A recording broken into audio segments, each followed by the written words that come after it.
What's up everyone? Tonight we're going through LAW088 from chapter 3 to chapter 5, which is from human rights until global economic issues. So without further ado, kita start dengan chapter 5 dulu. Chapter 3 dulu. So let's go. First, human rights issues. Ini chapter 3. The concept of human rights issues is that every individual possesses the right that society cannot infringe on them, and that is based on the fact that they are simply human, and this is the concept that is used after World War II. So there are a few legal instruments to uphold human rights, namely UDHR, Universal Declaration of Human Rights. This is a type of soft law. Kita belajar dalam chapter 1 ke 2, saya tak ingat.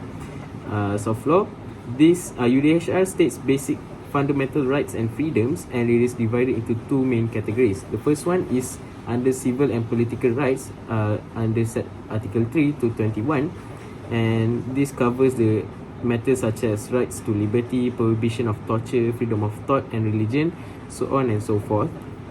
Secondly is the economics, social and cultural category under Article 22 to Article 27. This covers the right to social security, the rights to work, the rights to education and cultural right, again, so on and so forth. This is not a treaty, so it's not legally binding, although it is persuasive. And secondly is the ICCPR, International Convention on the Cultural and Political Rights, 1996, which has 171 members. This was actually formed after the Civil War because the original intention was to have the UDHR contain everything under human rights, but because of the Civil War, there was a disagreement between the parties that were involved in the Civil War. So the ICCPR 1996 was formed, and it is kind of an extension of UDHR itself. So Article 1 of ICCPR covers the right of self-determination, which is the right to determine one's own country, and one of the main contents are the prohibition of torture, slavery, forced labor, arbitrary detention, etc. And under ICCPR, the signatories of ICCPR must take steps in adopting it into the national legislation. We also have ICESCR, which is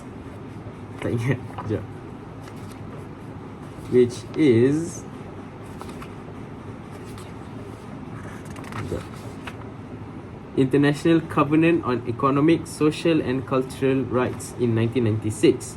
So this covenant obliges states to take necessary steps in upholding human rights. This is the same as ICCPR, and this is outlined in Article 2 Clause 1. This is less strict compared to ICCPR. So here are a few contemporary human rights issues. I won't be going through everything because I'll only be going through the ones that are included in the exam. So the first one is refugees. Refugees are defined under the 1951 Refugee Convention as people with well-rounded fear of being persecuted, is outside of his nationality, and is unwilling to avail himself of the protection of that country. So there are three characteristics of a refugee. So basically, refugees are someone who have been forced to flee their country because of persecution, war or violence.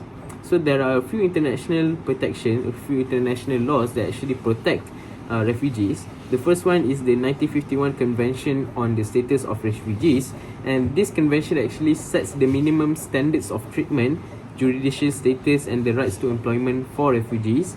Second, we have 1967 Protocol on Status of Refugees. This is an extended application of the Convention of SOR 1951 after World War II, because the original convention only governs the cases that happen up to 1967. So after that, it has to be extended, and as a result of that, the 1967 Protocol on Status of Refugees was formed. It's merely an extension of the original convention, the 1951 convention.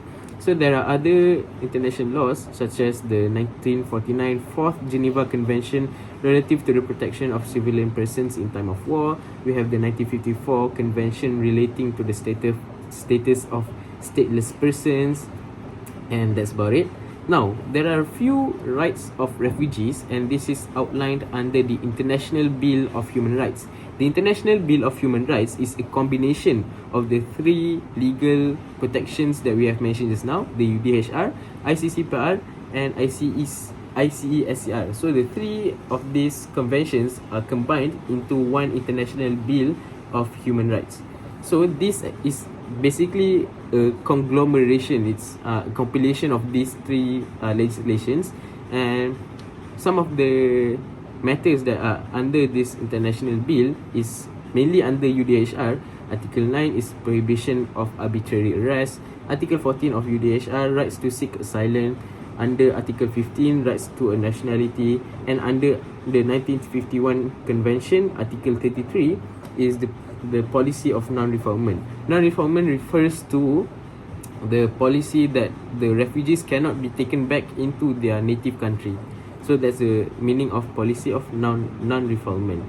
We have a few problems on refugees. There are three. First is restrictive measures. Restrictive measures are usually done by the government that face an influx of migrant people. So when a country faces a surge in refugees, macam a high number of refugees, they will actually restrict some certain areas lah in its administration. Usually it's in the form of fines on airlines and also stricter visa requirements. Okay, secondly is the ill treatment of asylum seekers. This is because the minimum standard that has been set for treatment is not respected by the countries. And third is xenophobia and racism. Xenophobia refers to the fear of new cultures being brought into our life. So when refugees come, they come with their cultures from their native countries, and some people who are xenophobic and racist, they are buat benda-benda tak elok lah dengan refugees ni. Secondly is IDP, internally displaced person. So this is very similar to refugees, but it's different in a sense that IDP are persons who have been forced to leave their homes but not cross internationally recognized borders. So they are homeless people, and yalah, they are homeless people, but they are not crossing any international borders. So for refugees, they come from another country to a different country kan. So for IDP, they are displaced within their country only. So for example, the people of occupied Palestine, Free Palestine, so itu adalah contoh IDP lah. Okay, there are a few problems of IDPs. First is heightened vulnerability. Of course, when they don't have houses, they don't have homes, they are more vulnerable to diseases, to attacks. This is more evident in women and children. They are more vulnerable when they are internally displaced. And usually, IDP results from war-torn countries. So usually, IDPs will be used as pawns, PAWNS, macam orang tengah untuk buat kerja, and human shields. So this relates to the first point, which is heightened vulnerability. There are a few rights of IDPs. First is this is under the guiding principle of internal displacement, and principle 5 to 7 highlights that arbitrary displacement is prohibited, and 10 to 23, principle 10 to 23 is the retainment of various economic, social, political, cultural and civil rights. So basically, IDPs enjoy the same rights as the nation's warga negara, because they are still in their home countries kan. Okay, and that's it for IDP. So basically, in general, there are three solutions on refugees. First is voluntary repatriation. This is when we find people who voluntarily want to go back to their countries. Secondly is local integration. We familiarize the refugees with the local punya their new country lah, their new environment, bagi diorang selesa dekat tempat baru. Third is resettlement. We find places for them to settle down and to live in. Okay, that is about it. That is about it for our first contemporary human rights issues. Secondly is women. So under Article 1 of the UDHR, they want to promote respect for human rights regardless of their gender and their place of birth, their religion and all that. So one of it is protection on women lah. So the main legislation that governs human rights in women is CEDAW. CEDAW is the Convention on the Elimination of All Discrimination Against Women, and this is adopted by the United Nations in 1979. There are three main categories of CEDAW. First is the nature and scope of the state obligations, how far the states have to act and have to obey the CEDAW. Secondly is the elimination of specific terms of discrimination, and this is tackling the discrimination itself. It wants to eliminate the discriminations. And third is the procedural and administrative matters of the countries. Okay, so there are a few commitments of states once they become signatories of CEDAW. First, they have to incorporate equality between genders. Second, they have to establish tribunals. Tribunals are basically small courts for people who infringe human rights against women. And third is to ensure all discriminatory acts against women are eliminated. So these three commitments have to be obliged by the states once they become a signatory of CEDAW. Okay, now we're moving on to reservations. Reservations of CEDAW basically means that a country can choose whether or not they want to adopt specific legislations in CEDAW. So this is usually made for articles that are not in line with national law, tradition or culture. So paling senang, there are a few articles in CEDAW that Malaysia does not adopt because it goes against the Islamic values in Malaysia. So senang cerita macam tu, bila ada konflik antara national interest and also CEDAW, the countries can have a choice in choosing whether or not they want to adopt that specific article into their country. Okay, macam tu. Okay, now how is CEDAW enforced in particular in all signatory countries? So CEDAW is monitored by the Committee on the Elimination of Discrimination Against Women, and every 4 years the signatory states have to submit a report to CEDAW to demonstrate how far they have come in upholding human rights for women. Macam tu. Okay, now we're looking at CEDAW and contemporary human rights issues. First is non-discrimination in employment and workplace. This is basically things related to pregnancy. So in Article 11 of CEDAW, they want to eliminate discrimination in workplace and employment. So this is senang cerita pasal pregnancy lah. So regarding pregnancy discrimination, they want to 1. Prohibit dismissal on grounds of pregnancy. Secondly, provide maternity leave, which is tempoh pantang je ke cuti pregnancy leave apa dalam VM? Cuti mengandung. Cuti bersalin. Cuti bersalin lah. Cuti bersalin. And third is provide protection for pregnant women in dangerous areas of work. So there's actually a very popular case law that we have learned in Sem 1, which is in the case of Nur Fadila against Syed Basirun. So dalam kes ni, kalau tak silap lah, correct me if I'm wrong, tapi dalam kes ni Nur Fadila ni dia diberhentikan kerja sebab dia mengandung, kalau tak silap lah. So dia challenge, and then this is one of the landmark cases lah in Malaysia on human rights, especially in workplaces. Okay, secondly, non-discrimination in marriage. So women have the equality in choice of spouse, and CEDAW wants to eliminate discrimination in marriage. So a few of the rights that women retain are the same rights to enter marriage, the same rights to freely choose who they want to marry. Third, the same rights and responsibilities during marriage and during its dissolution. And fourth, for Muslim women, the consent of wali is required. So kita tahu wali tu adalah usually daripada ayah sendiri. So the consent of wali is not actually a form of discrimination, but it's rather a form of protection, because the consent of wali is protecting the interest of the bride itself. Macam tu. Okay, now we're looking at some violence about violence against women. So in Malaysia, there's an act that governs violence against women, which is the Domestic Violence Act 1994. The abbreviation is DIVA, and some forms of domestic violence in women that is under DIVA 1994. There are 4 macam broad categories lah. First is willfully placing victims in physical injury. Second, putting them in fear of physical injury. Merely putting fear is also considered as domestic violence. Third, causing damage to property to cause distress in victim. And the fourth requirement is the offences must be an offence in the penal code only. Okay, now we also have trafficking in women, against women, in Article 6 of CEDAW, but it's not really elaborated on. So we're moving on to the third contemporary human rights issues, which is children.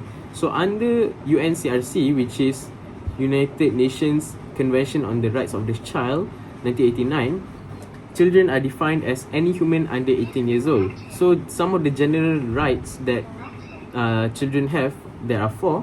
First is rights to survive, rights to develop. Second, third, rights to protection, and fourth, rights in participation. Okay, so under UNCRC 1989, the governments have to meet their children's needs. The children should not be forced to enter the military, and there is also a prohibition on child prostitution, child pornography. And fourth, the violated children, the children who have been violated, whose their rights have been violated, can directly complain to the UNCRC. So dia macam fast lane lah terus ke UNCRC. Okay, there are a few issues on children. First is undocumented children. This is usually prevalent in anak luar nikah and kes-kes macam tu. Second, the violence against children, quite self-explanatory. Third, child marriage in various cultures. In India banyak child marriage. And fourth, equality in education. So macam suku Sumanda kalau tak silap saya dekat Sabah, because they are an undocumented tribe, so the children do not have equal access to education as other children lah. Fourth, terrorism. Terrorism are criminal acts that cause death or injury and terror with an agenda. So there are 2 important requirements. First is they have to have criminal acts, that's basic. And second, terrorists must have an agenda. Mesti ada satu ideologi yang diorang bawa. Okay, so the Organisation of Islamic Conference, or the OIC, defines terrorism as an act carried out to achieve a corrupt objective involving a threat to security of any kind of rights acknowledged by religion and mankind. So there are few types of terrorism. I'll be going through them all. First is domestic. Domestic terrorism takes place within a specific country's borders, and it also centers around the nation's political landscape. So it does not cross borders, it only happens domestically. Some of the examples are KKK, Ku Klux Klan in America, and Tupac Amaru. I can't remember where. And that's it. Second is nationalist terrorism. Nationalist terrorism wants to achieve autonomy, political freedom, equality or independence. So they want to have freedom lah, senang cerita. Okay, and this can be seen in gerakan Aceh Merdeka and PIRA. PIRA, if I'm not mistaken, is in Russia. Okay, third is religious terrorism. Religious terrorism is considered the most dangerous kind of terrorism because they are motivated by religious ideologies. So they believe that violence is justified in order for them to achieve their religious agenda lah, macam tu. So one of the most well-known group of terrorists is the Al-Qaeda, which falls under religious terrorism, and the Boko Haram in Kenya. So Boko Haram ni best tau. Saya pernah baca buku dia. Dia berlaku dekat sekolah. Dia kidnap budak-budak sekolah. Lepas tu saya tak ingat apa jadi, tapi best lah. Fourth is state terrorism. So state terrorism ni dia berbeza dengan yang lain because the other types of terrorism they happen from the citizens, but for state terrorism the governments actually do this kind of things to their people. So state terrorism is the use of torture, either physical or mental, by states to ensure allegiance. So it aims to repress citizens and maintain political objectives, and this can be seen in occupied Kashmir and occupied Palestine, Free Palestine.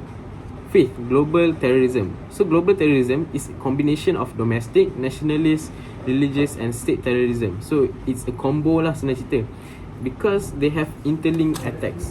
Dia punya serangan tu semua berkait tau. Because they have great financial aid, financial assistance lah in many countries. And contohnya adalah Al-Qaeda macam tadi lah. So there are also political terrorism, which are divided into two, which are left-wing and also right-wing terrorism. Left-wing terrorism aims to destroy capitalism and replace it with communist or socialist regimes, and this can be seen by in the case of the Japanese Red Army and also the Red Brigade. And conversely, we have the right-wing terrorism, which aims to destroy liberal democratic governments and replace it with fascism, and this is seen in the case of Russia in 2001. Okay, let's look at some of the causes of terrorism. We have three main aspects: economic, political and social. First, economic.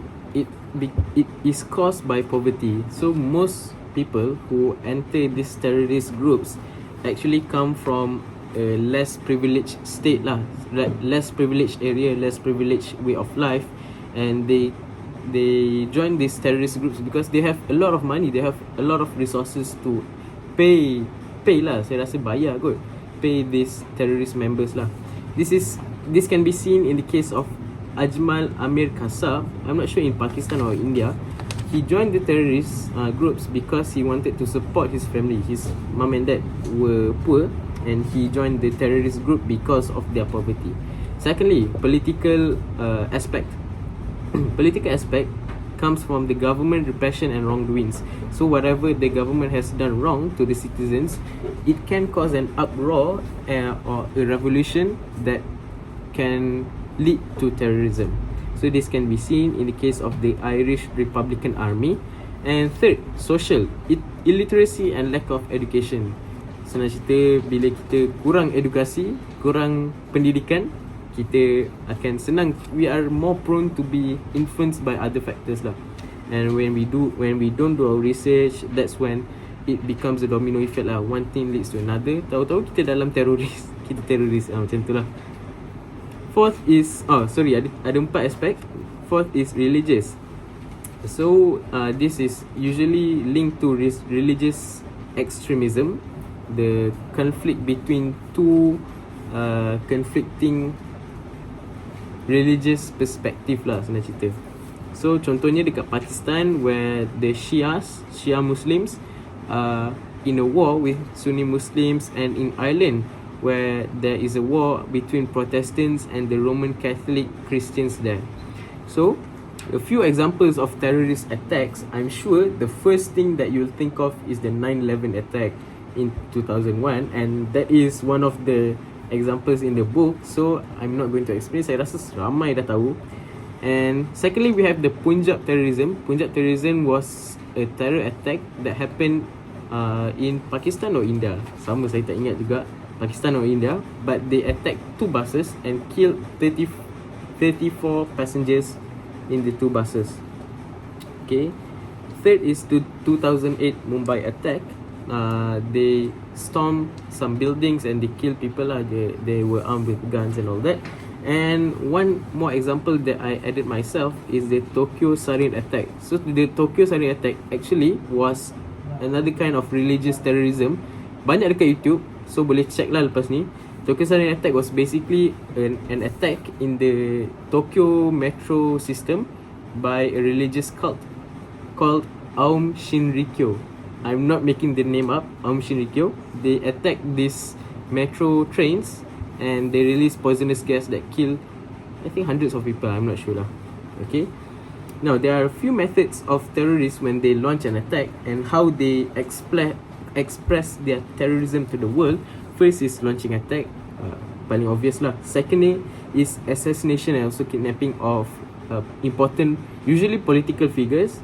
Third is hijacking planes, hijacking buses, hijacking anything lah. And fourth is cyberterrorism. They use the internet. So, what are the impacts of terrorism?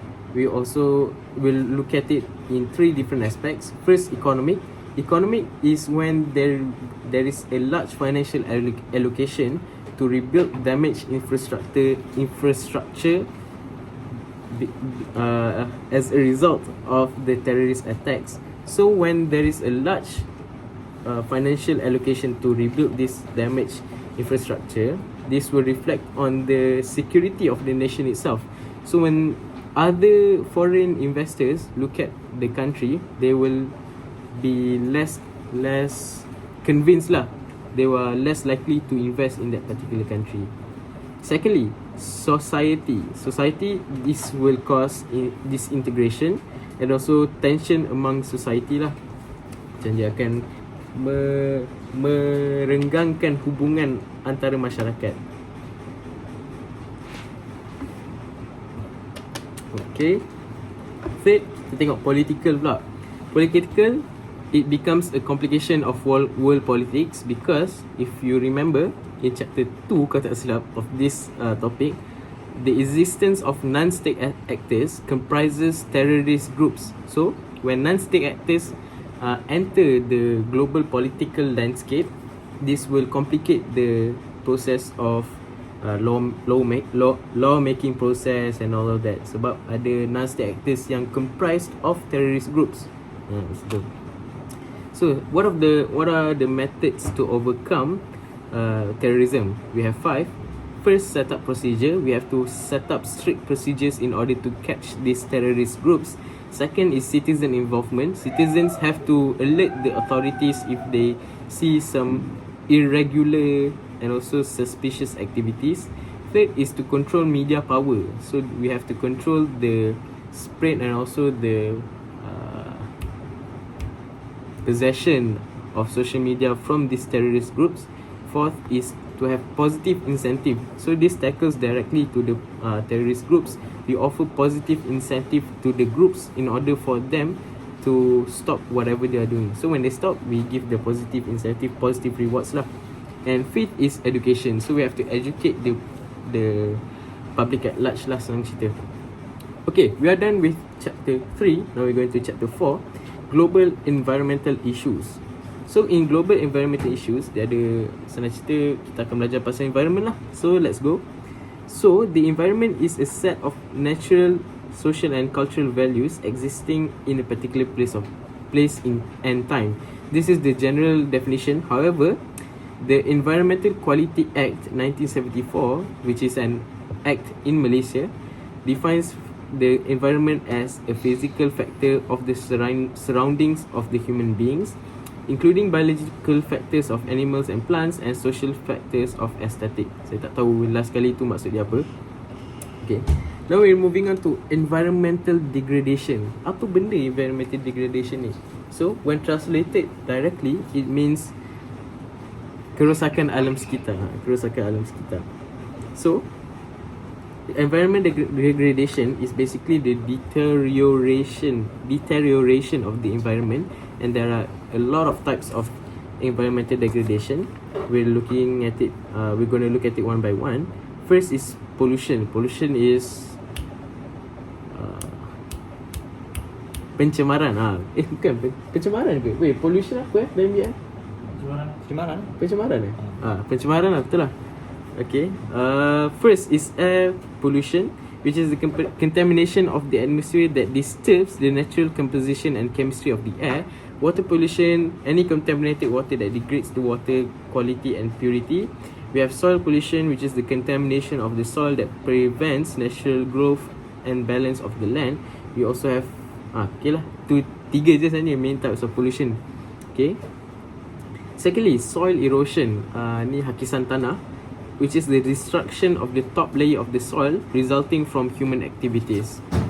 Okay, third we have landfills. Landfills are large amount of waste generated by household and industries. So, landfill ni adalah macam bukit sampah lah, senang cerita, bukit sampah. Saya tak tahu dalam BM apa, but landfills are bukit sampah lah, senang cerita. Fourth is deforestation. Deforestation is the act of cutting down trees for urbanization, and it's also used for agriculture. So when we want some land for agricultural activities, we would usually resort to deforestation. Okay, and fifth is e-waste. E-waste are all types of old, end of life and discarded EES. EES saya tak ingat apa. Kejap ya.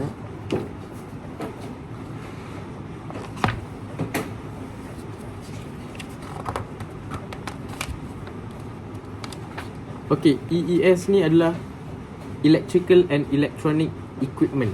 So, e-waste is the types of old and or end of life or discarded electrical and electronic equipment. Oh, EEE. Sorry, bukan EES. Apa saya tulis ni? Alright. EES tu entrance exit survey gila. Okay. We have a few types of e-waste. First is household, electronic. Second, third is communications and information technology, infotech. And the fourth is office and medical equipment. So what are the effects of e-waste? First is air pollution, because the e-waste actually releases dust particles into the environment and also toxins into the environment. Secondly is soil pollution, because heavy metals in the e-waste actually seep into soil. They are absorbed into the soil, and the soil is absorbed by the crops. Sebab tumbuhan dia ada akar kan, so tanah yang tercemar pun akan diabsorb oleh akar itu sendiri. Okay, third is water pollution. Water pollution is the process of acidification and toxification. It kills marine life lah, and it is also dangerous to human health. Okay, because of the toxic components that are in the e-waste, and they, like I said, it seeps into the water, into the soil that humans use daily. Okay, some of the strategies to reduce e-waste is to first buy less, second donate, third take the devices back to the store, and fourth is to recycle. Okay, so in Malaysia, e-waste is regulated by the Environmental Quality Regulations 2005. So what are the causes of environmental degradation? We have three aspects as well: social, economic, and environmental. First, social is because of the overpopulation. So when there is an overpopulation, it leads to the second social cause, which is urbanization. When there are a lot of people that need homes, the governments and also these companies will urbanize a lot of natural habitats for animals. Secondly, economic aspect. Development, because of development, so they have to cut down a lot of the habitats for animals. And also transportation, because it releases a lot of noxious gas. Third is environmental, which is due to habitat fragmentation and also acid rain. Acid rain senang nak explain, senang nak faham. Habitat fragmentation is when you cut through the natural habitats of animals, and you build certain infrastructure there. Contohnya macam we cut through forests to build roads, macam tu. It's not necessarily the complete cut down of the whole habitat, but it's rather a small portion that has been destroyed to build infrastructure there. Okay, some of the effects of environmental degradation ada 6. So ni senang nak faham, so I won't really explain. It impacts human health, it creates a loss of biodiversity, it depletes the ozone layer, it is also a loss for the tourism industry, because they cannot generate a lot of money due to the natural resources and natural attractions being taken away. We also have the economic impact, and also lastly but not least, climate change. Okay, there are a few laws that protect the environment and its sustainability. The most prevalent is the UN SDG, United Nations Sustainable Development Goals. So UN SDG consists of, I think, 17 goals that the UN strives to implement, so that we will have a more prosperous world lah sebenarnya cerita. So it also includes environment, And also the UN Secretary General proposes 3 green steps. First is green transition, second is green jobs, third is green economy. Green transition is when we reduce the use of carbon, we reduce the emission of carbon into our atmosphere. Secondly is green jobs, senang nak faham, and also green economy pun senang nak faham. Okay, some of the legal measures on environments. Bukan some lah, sebenarnya banyak je, tapi dia macam case and point, so banyak lah jadi. Okay, first we have the UNFCCC, the UN Framework Convention on Climate Change. Please tell me I'm right.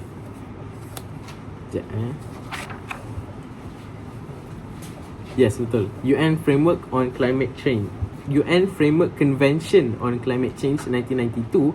So this is basically dia adalah ibu kepada 2 legislation lain, which is the Kyoto Protocol and also the Paris Agreement on Climate Change. So Kyoto Protocol aims to reduce gas emissions that cause global warming, and there is also the Paris Agreement on Climate Change to strengthen global response on climate change and to strengthen ability to manage climate change. And the signatories of the Paris Agreement must submit their NDC, National Determined tak ingat lah, National Determined Contributions, macam tu. Okay. Secondly is the Vienna Convention for the Protection of the Ozone Layer in 1985. It aims to promote cooperation on the effects of human activities to the ozone layer. Third, we have the Montreal Protocol on Substances that Deplete the Ozone Layer in 1987. This is to reduce the production of ozone depleting substances, ODS.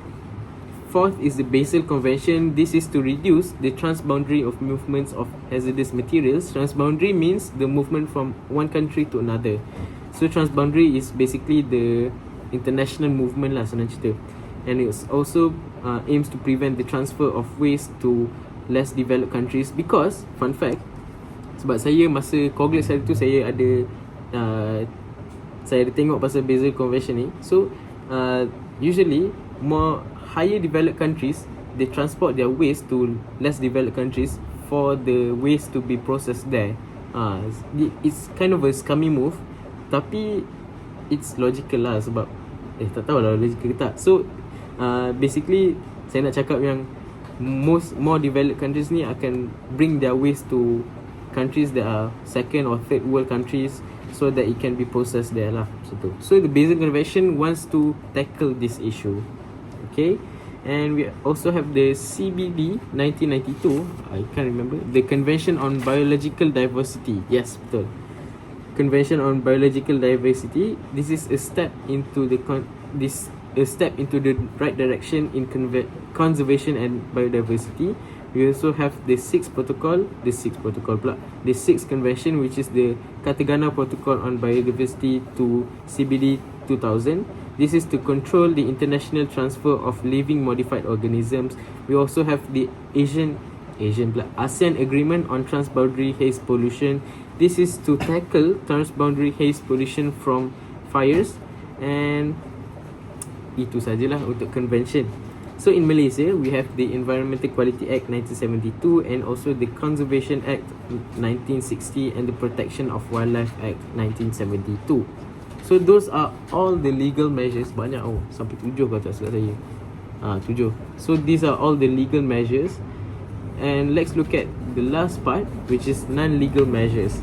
Non-legal measures that we can implement in our daily lives is first to buy eco-friendly products, second to conserve water, third is to have a higher degree of environmental awareness. Okay, we are done with 2 chapters. Now moving on to the final chapter of Law 088. Sangat sikit. Tengok, tak sampai 1 page. Tak sampai 1 page pun. Okay. Now, we're looking at global economic issues. So, we're looking at the introduction of international economics, and it's basically it basically assesses the implications of international trades in goods and services. So what are international trades? So international trades are exchange of goods and services between countries, and that's about it lah. Itulah maksud international trades. We also have, okay, now we're looking at import, export and tarif. So I'm pretty sure everyone knows what the meaning of import is. We also know what the meaning of export is. Now we're looking at tarif. Tarif is basically the tax that is imposed into a country when they want to import or export goods and services.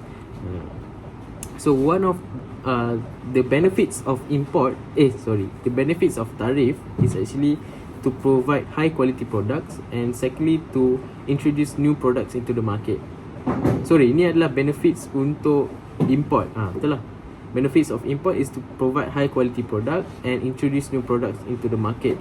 The benefits of export, on the other hand, is to increase sales potential because there are items being sold in other countries, so it can increase the sales potential in that particular country compared to only one domestic market. Secondly, is to have a larger market, larger target audience, larger demographics of people who use the products. And the benefits of tariff is to raise revenues of the country, and it is also an extension of foreign policies. So what do I mean by this is basically macam ni. So foreign policy actually is one of the policies that governs relationship between countries. So when there is a war between two countries, the other countries that are not involved in the war can indirectly participate in that war by increasing tariffs or increasing tax imposed into the items being sold, being transported to that country, or items being transported from that country into the country. Macam tu. So they play a political role lah, so to say. Okay, now we have looked into tariff. Now we have one more thing that we have to look into, which is free trade and FTA. FTA is free trade agreement. So free trade is the policy where a government does not discriminate on imports and exports by not imposing tariff. So basically, free trade is when the company reduce the tax rate or abolish the tax altogether for items that come from another country and items that go into another country. So free trade agreements is an international agreement between two or more countries to reduce or remove trade barriers. So a few benefits for FTAs is in the reduction in cost per unit. So when the tax is being decreased or the tax is being removed, the cost of production per unit will be reduced, and the price for that particular item pun akan diturunkan. Secondly, reduce monopoly power, because senang cerita macam bila kita ada tax, bila kita ada tarif, it more or less gives us an advantage over other countries lah, and same goes to other countries on us. So when we have FTAs, it reduces monopoly powers of countries that are already powerful. Third is low cost of products. This is directly tied to the first benefit lah. Okay, now we're looking at multilateral and bilateral trade agreements. So multilateral trade agreements are commerce between 3 or more nations. So multi lah. Kita ada bi, kita ada multi. So bi adalah 2, multi adalah 3 ataupun lebih lah. So multilateral ni ada agreement between 3 or more nations or countries, and the benefits are it makes all signatories treat each other equally because it involves a lot of countries. So the countries will treat each other the same way and do not discriminate on any country. They also increase trades within those signatory countries. And third is it standardizes commerce regulations. So it is more linear, it is more easily understandable lah. Okay, some of the examples of multilateral agreements are NAFTA, which is the North American Free Trade Agreement, which is signed by 3 countries only, US, Canada and Mexico, and TPP, which is the tak ingat lah.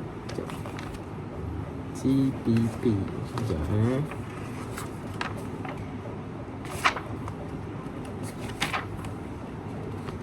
TPP is Trans-Pacific